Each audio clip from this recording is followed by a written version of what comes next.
बोला बोला गढ़ी मैया की गढ़ी माई से करे खातिर दर्शन करे खातिर दर्शन करे खातिर दर्शन presented by Baba Music। करे खातिर दर्शन बढ़ल दिल के धड़कन जहिया से सुननी लागी बरियारपुर में मेला हो यारपुर में मेला हो जहिया से सुननी लागी बरियारपुर में मेला हो लाखों के भीड़ रही रहब ना अकेला हो गढ़ी माई से करे खातिर दर्शन बढ़ल दिल के धड़कन गढ़ी माई से करे खातिर दर्शन बढ़ल दिल के धड़कन गढ़ी माई से करे खातिर दर्शन करे खातिर दर्शन बढ़ल दिल के धड़कन गूंजे जयकारा सगरो अच्छा बहुते लागे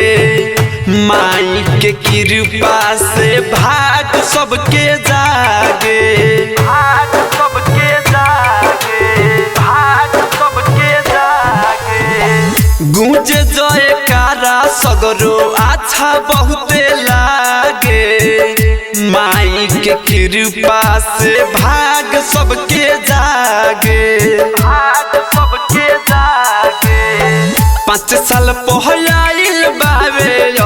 ऐसन बहार हो गाँव नगर छोरा पूजी पूरा संसार हो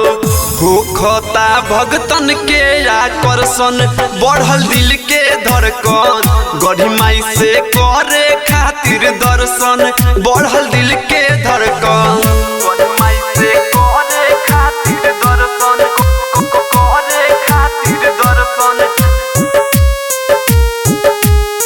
बढ़ल दिल के धड़कन रोज रोज आवे माई हमारा सपनावा में सन जीव रह जक झूमे उन के भजनावा में उना के भजनावा में उना के भजनावा में रोज रोज आवे माई हमारा सपनावा में राजू बाबा लालू झूमे उन के भजनावा में उना के भजनावा में जहिया से सजता के माई के दरबार हो